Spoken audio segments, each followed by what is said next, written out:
Greetings, my brothers and sisters. How you doing? Happy New Year to you all. Happy New Year 2024. We're now on the 4th of January 2024, 4 days in. And I want to say there's a bit of optimism in the air. I was out today doing some shopping, and people seem to be more cheerful. And even though the weather's not very nice, very, very gloomy here in London, very, very cold, people seem to be more upbeat than they were last year. So hopefully this year brings a lot of goodness and happiness to all of you out there. Don't forget to subscribe to this channel if you're new around here. Please like our videos. You know what to do. Like our videos, share it, keep doing what you're doing. Thank you so much. We've reached well over 6,000 subscribers so far. Anyway, brothers and sisters, without much ado, we're here to talk about Rastafari. You know, I put up a video a few weeks ago about, Rastafari comes from the heart. Because what happened to me about probably now 2 months ago now, I was in Dalston Market, Wrigley Market, and as I was walking, I came out of a shop and I was walking to go about my business. I would say it's probably more of a middle-aged to elder age group, Ras. I don't know if he was a Ras, he had locks, but anyway, he had lots of jewelry on and he was selling something. And he called me an imposter because, of course, I've got locks, I've got an earring, which I'm proud of. I've had the earrings since I was 10 years of age. And of course I do grow a beard somewhere, but because it's getting kind of like grey and it doesn't grow properly anyway, my like bump fluff, I tend to always shave. But he called me an imposter because for the very reason that I don't look like what we call an authentic Ras with the beard, with the tam. And I've got tams here, but I don't tend to wear them very often. Once in a while, I just wear a cap, and I'm an easygoing guy. And so with that, I walked past him. I was furious because I said, "How could you be judging me? How would you to be judging me because I don't look the way you want me to look as a Rasta? Rasta's in here. Rasta's coming from the heart." Toots Hibbert of Toots Tomatoes fame. For those of you reggae lovers out there, ska lovers, rocksteady lovers. Toots Hibbert did have locks, but he was a Rasta. Yeah, Toots Hibbert was a Rasta. The late great Toots Hibbert of the Maytools, he was a Rasta, and he talked about Rastafari a lot of the times. If you go back and go into YouTube and look at some of his interviews, Toots Hibbert of Toots and the Maytools fame, the late great, sadly passed away a few years ago. He talks about Rasta a lot. Yeah, and he didn't have any locks. He just had he had an afro and he had his ear, but he didn't have any locks, and he loved Rasta. Ken Booth is another reggae icon who talks a lot about Rastafari. In actual fact, there was a song he did with Lloyd Chalmers in the 1970s, which I've got here, called Rasta Never Fail I Yet. And he did that song back in the early 1970s. I think it was under the title of the Freedom Singers, because he got with the likes of Larry Marshall, who was a Ras, and also I think Leroy Sibbles was part of that group, and of course Lloyd Chalmers, and they did it as a group. And it was a song, one of those early root songs. It was around 1970, 71-ish they did that song, Rasta Never Fell I Yet. And Ken Booth doesn't have locks. Yeah. And Ken Booth always chants Rasta. He always talks about Rasta. He wears the red, gold and green colours. So it doesn't matter what you look like from an aesthetic aspect, a visual aspect. It's about what you have here. It's about what you think. It's about how you act, how you integrate, how you see the world, how you see people. Rasta is natural liberty. Rasta is nature. When you're Rastafari, you love nature. You love all the creatures that Jah made, that God made, Jah made. I love animals. I love insects. I love plants. I love the trees. A lot of Rastas are like, majority of the Rastas love nature. They love going out there, especially when we have glorious sunshine and glorious weather, going out there and enjoying the rays of sunshine and taking up, being able to be in that old environment outside where you just, you don't need money for that. You can just sit down somewhere or stand somewhere and you can appreciate the trees being blown by the wind. It's absolutely brilliant and it's absolutely captivating, and that's what Rasta is. Rasta is liberty. It's liberty. It's how you live your life. You see, yeah. Bob Marley speaks about this a lot in his interviews. He says Rasta's the liberty, love, peace and love and harmony, unity amongst black brethren. But Rastafari doesn't discriminate against other races. But knowing that if you're going to locks up your hair and you come from another, ethnic, another race, let's just say it's ethnic, another race, better know that, you're going to appreciate Haile Selassie, Rastafari. A lot of Rastas proclaim him as the God, as God Almighty. A lot of other Rastas don't. A lot of other Rastas proclaim Jesus Christ, Yeshua Christ, as God. You see, they look at him as God, or certainly look at him as one of the heads. There's different branches of Rastafari. You've got the Nyabingis, and you've got the of course you've got the Bobber Dreads as well. The Bobber Dreads, people like Sizzler, Capleton, Anthony being those guys, and those are what we call you could call it the more militant Rastas. You got the 12 tribes that people like Dennis Brown was part of, Bob Marley was part of that, Freddie McGregor. These are not Bobber Dreads as such. They don't wear the big tams, but they proclaim Jesus Christ. They believe in Jesus Christ. Some Rastas don't believe in Jesus Christ. There's a lot of reggae songs about some of those ancient, figures in the Bible, like King Solomon, King David, and they proclaim that these guys in the Bible were black men. Yeah, they were black Jews. The original Jews were black and melanated, and of course they were, because don't forget, black people were the first people on the planet. So the Rasta man came back to teach about the concepts of original human, history. Who was first here? Who was the first among gods or just created ones? And a lot of people have it down as, of course, the ancient Israelites, like Solomon, King David, were black men.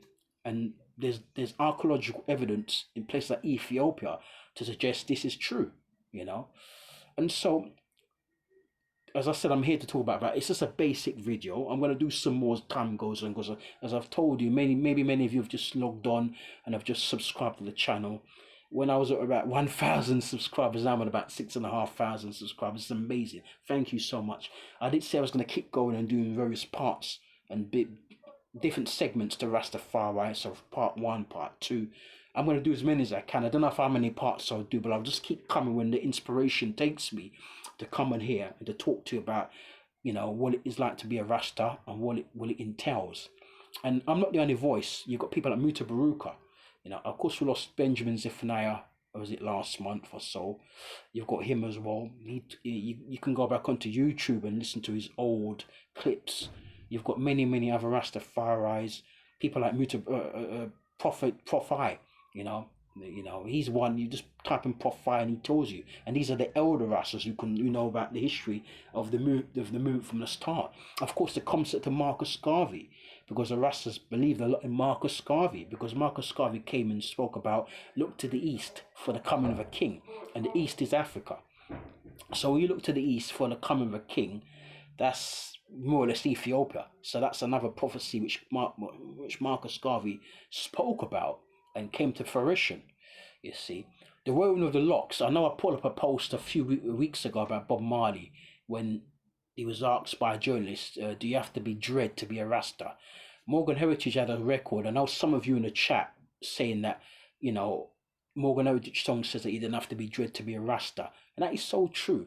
Rasta's your naturality, as Big Youth would say, the great legendary living legend, living icon, living immortal. Big Youth would say that,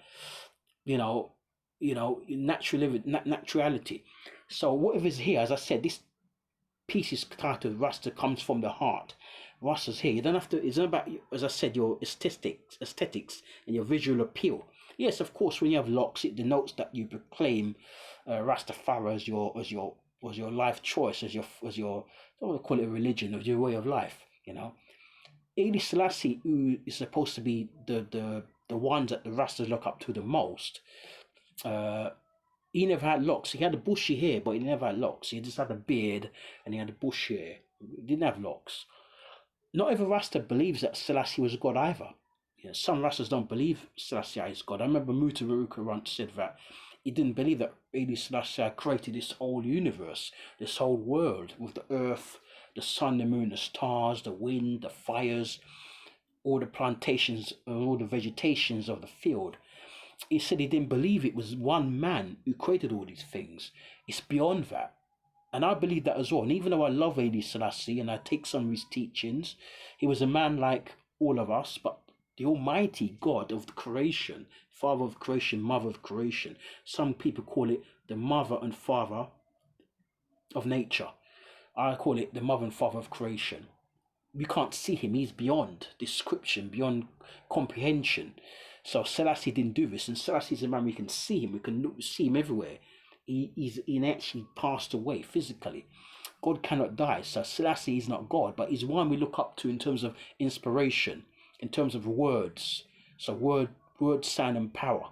Selassie has that. People like Marcus Garvey is another one of the gods from the Rastafari, because he spoke about a lot of things that came true. He's like a prophet. Yeah, Bob Marley was another prophet, but he was more of a musical prophet. So too was Peter Tosh, Bunny Wailer.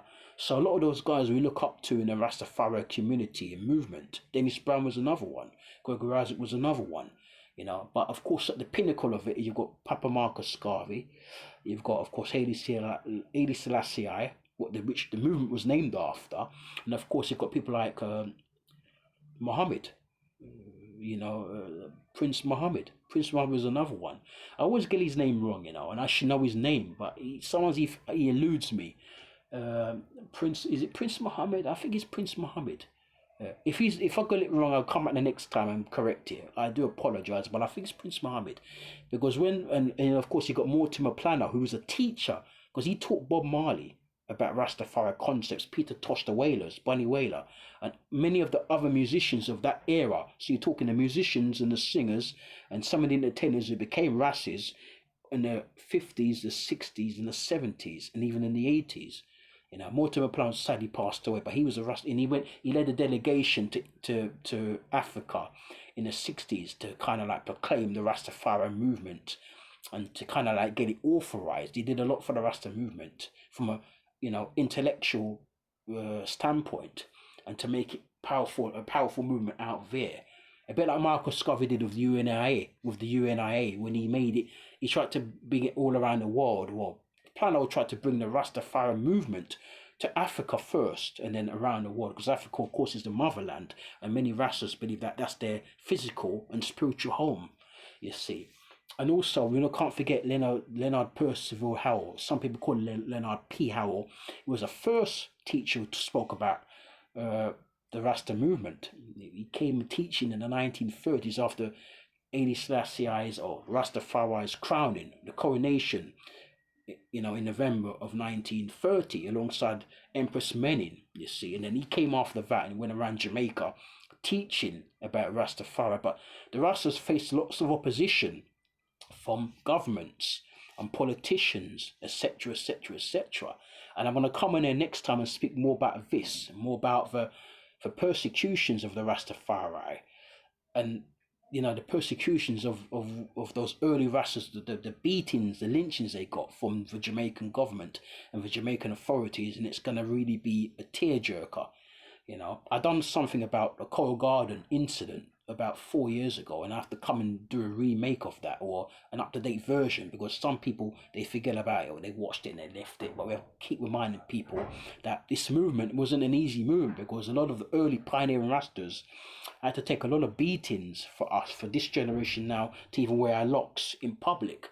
We can go anywhere, even, dare I say, Caucasian people wear locks, and Asians wearing locks now, but this stemmed from the persecutions that those early pioneering Rastas took for this generation to be able to walk down the road freely and without being touched or being hurt in some kind of way, or being attacked in some kind of way.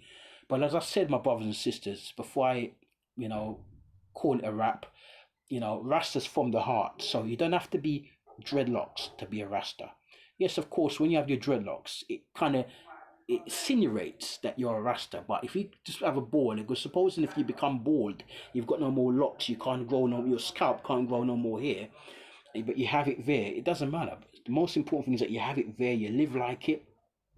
So you live in conjunction with the rules, the regulations. You don't eat, you refrain from the pork, because pork is a no-no in Rastafari culture. It's a forbidden food. It's never touched the pork whatsoever. I mean, I only eat chicken and fish sometimes, You know, sometimes I can go Ito, I can go vegan. And another thing again, originally the Rastas brought the concept of Ito. Now everybody calls it, the world calls it vegan, but originally the Rastas had it as Ito. So originally it was called Ito. Then the last sort of like 20 years, everybody's come on this vegan tip. So the Rastas are very, very productive. They're pioneers. They're creative.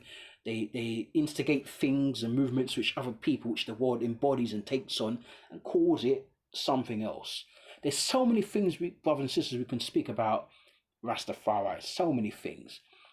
I'll be here until the 12th of Never, talking just solely about the Rasta movement. I'll be here from now until the 12th of Never, just solely talking about Rastafari and its movement and its, you know, ideologies and philosophies. And I love doing it because I'm able to speak a lot about this. And I'll be on the radio sometime this year, and I'll look out for my advertisements when I'm going to be back on the radio. Maybe about March I'll be back on the radio. So I'll be putting some posters on all of my social medias, so Facebook, Instagram, you know, WhatsApp on here as well, on YouTube and Pinterest. I'm now going to be joining Pinterest now as well, so look out for that as well. So brothers and sisters, thank you so much. Like I said, don't have to be dread to be Rasta. But Marley was more or less saying it's optional if you know how to wear your locks. When asked the question by the journalist, you can wear your locks. You don't have to wear locks, but it's about you're old enough and mature enough to know, you know, who you are, what you follow, and what you want to do with your life and your beliefs. And yes, of course, it's traditional and it's normal for a man who's a Rastafari to have locks like me. But if you're bald and you love the movement, it's there. You love King Selassie. You love all the concepts of Rastafari, what it entails. You know, you love of course the roots reggae music, it's our music, but we love other music as well. We love soul, we love pop, we love everything. But roots reggae is our, you know, our focal point in terms of music. And so, brothers and sisters, thank you so much for listening. This is gonna go up today. Please leave your comments in the comment section down below. Don't forget to subscribe. You know, where the white click is, you know what to do. It's just pressing the subscribe button and you subscribe. It doesn't cost you a penny, you know. And as I said, down in the year when we start to get monetized, when Chrissy B Motip starts to get monetized, then I will start to give away some prizes, maybe some cash prizes and so on. And then we're gonna work with a team and we're gonna come up with an idea. You know, because we don't just want to give away things to people from the UK, London. We want to try to make it worldwide as well. So it might be that we'll have to ship some things out to your address. So you'll have to give us a call, but we'll arrange that when that time comes. We'll cross that bridge when that time comes. Okay, brothers and sisters, thank you so much for listening. You take care of yourselves and enjoy the rest of your week. Laters, Rastafari.